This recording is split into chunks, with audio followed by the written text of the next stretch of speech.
வந்துட்டு இருக்கும்போது இந்த குண்டு பையன் இருக்கான் இல்லையா, அவன் சும்மா இல்லாம இன்னுமே அந்த குயினி பொண்ணு கிட்ட நிறைய கொஸ்டின் கேட்டு கிண்டல் அடிச்சுட்டே இருக்க, இவன் வேற நம்மள நிம்மதியா ரீட் பண்ண கூட விட மாட்டான்னு சொல்லிட்டு கியூனி பொண்ணு அப்படியே முன்னாடி வந்துட்டா. லாஸ்ட் சீட்ல இருக்கிற அந்த திமிரு பிடிச்ச பையனை பாத்தீங்கன்னா, என்னதான் லூனார் எக்லிப்ஸோ யாருமே அதை பார்த்ததே கிடையாதா, இதுல எல்லாம் என்ன இருக்குது அப்படின்னு பேசிட்டே வந்துட்டு இருக்க. அந்த பஸ் பாத்தீங்கன்னா அப்படியே அந்த காட்டுக்குள்ள போக ஆரம்பிக்குது. சுத்தியுமே அப்படியே இருள் வர ஆரம்பிக்குது. ஏன்னா அந்த காட்டுக்குள்ள வெளிச்சம் வந்து கம்மியா தானே அடிக்கும். சோ அப்படியே அவங்களும் போயிட்டு இருக்காங்க. அப்படியே போயிட்டு இருக்கும்போது திடீர்னு பஸ் வந்து ஸ்டாப் ஆகுது. என்னன்னு பார்த்தா, இவங்க போற பாதையில மரம் விழுந்து கிடக்கிறதுனால இதுக்கு மேல இவங்களால இந்த ரோட்ல போக முடியாது. அதனால அப்படியே சைட்ல பாக்குறாங்க. சைட்ல ஏதோ மண் ரோடு மாதிரி இருக்குது. சோ அந்த டிரைவர் என்ன ஏதுன்னு யோசிக்காம அப்படியே அந்த மண் ரோடு வழியே போக ஆரம்பிச்சிட்டாரு. அப்படி போகும்போதுதான் சைட்ல காமிக்கிறாங்க எலும்பு கூடு எல்லாம் கிடக்குது. சோ ஏதோ ஒரு கொடூரமான ரோடுன்ற மாதிரி மட்டும் நமக்கு தெரியுது. சோ அதை பத்தியான இவரு கண்டுக்கல. அவர் பாட்டுக்கு அப்படியே நேரா போறாரு. சோ இவ்வளவு நேரம் மரமா இருந்துச்சு இல்லையா, ஆனா இங்க பாத்தீங்கன்னா மரங்கள் எதுவுமே இல்ல. அதுக்கு பதிலா பனிகளா இருக்குது. நிறைய பனி எல்லாம் வந்து இந்த பஸ் வந்து மறைக்க இந்த பசங்களுக்கு ஒண்ணுமே புரியல. என்ன இடம் அது, இந்த மாதிரியான இடத்தை இதுக்கு முன்னாடி பார்த்ததே கிடையாது, பனிகள்லாம் நிறைய இருக்குது அப்படின்னு பாத்துட்டே வந்துட்டு இருக்கும்போது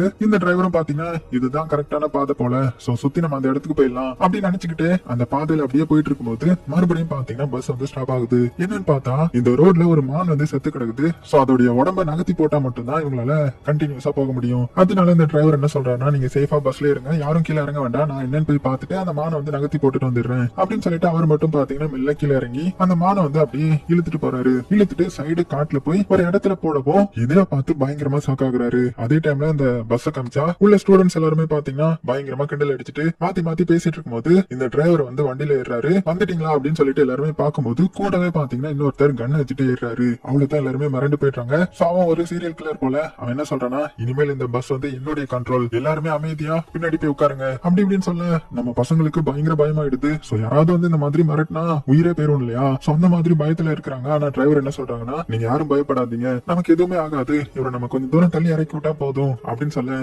அது எனக்கு தெரியும், ஒழுங்கா வண்டி எடு அப்படின்னு சொல்லிட்டு அந்த சீரியல் கில்லரும் சொல்ல. ஆனா இங்க பின்னாடி பாத்தீங்கன்னா நம்ம திமிரு பிடிச்ச பையன் இருக்கான் இல்லையா, அவன் ரொம்பவே ஆட்டிடியூடா இருப்பான். இப்ப கூட பாத்தீங்கன்னா அப்படியே முன்னாடி நின்னுட்டு இருக்க, டேய் தம்பி உனக்கு என்ன தனியா சொல்லணுமா, இனிமேல் நான் பேச மாட்டேன், என்னுடைய கண்ணு தான் பேசும் அப்படின்னு மிரட்டவும் இந்த திமிரு பிடிச்ச பையனுக்கும் என்ன சொல்றதுன்னே தெரியல. அதனால சரி ஓகே, இனிமேல் நின்னா நம்மள பொட்டுன்னு சுட்டாலும் சுட்டுருவான் அப்படின்னு சொல்லிட்டு பின்னாடி போய் உட்காந்துட்டான். சோ இவ்வளவு நேரம் ஜாலியா போயிட்டு இருந்த அந்த ட்ரிப் வந்து பாத்தீங்கன்னா பயங்கரமா மாறுது. வண்டியும் மறுபடியும் போக ஆரம்பிக்குது. எல்லாருமே பயத்தோட இருக்கும் போதுதான் இந்த குண்டு பையனுக்கு இந்த சீரியல் கில்லரை எங்கேயோ பார்த்த மாதிரி இருக்குது. டக்குனு ஒரு பிளாஷ்பேக் நினைச்சு பாக்குறான். என்னன்னா இவனுடைய அங்கிள் கூட உட்காந்து சாப்பிட்டுட்டு இருந்திருப்பான். சோ இவனுடைய அங்கிள் வந்து ஒரு போலீஸ் ஆபீசரா இருப்பாரு. சோ அவர்கிட்ட இந்த குண்டு பையன் நிறைய பீல விட்டுட்டு இருந்திருப்பான். இந்த மாதிரி என்னுடைய ஸ்கூல்ல வந்து ஒரு சண்டை நடந்துச்சு, அதுல ஒரு பொண்ணை நிறைய பேர் கிண்டல் பண்ணாங்க, நான் வந்து அந்த பொண்ணை காப்பாத்தினேன், சோ அதனால எல்லாருமே என்ன கெத்தா நினைக்க ஆரம்பிச்சாங்க தெரியுமா அப்படின்னு சொல்லிட்டு இருக்க. அந்த போலீஸ் ஆபீசரும் இவன் பீலா தான் விட்டுறான்ற மாதிரி கண்டுபிடிச்சிட்டாரு. இருந்தாலும் அமைதியா ஏதோ தெரியாத மாதிரி கேட்டுட்டு இருக்க. டக்குனு அந்த குண்டு பையன் சாப்பிடுறேன்ற பேர்ல சைட்ல இருந்து டேப் மேலயா நிறைய சாச வந்து கொட்டிட்டான். உடனே இவங்க வந்து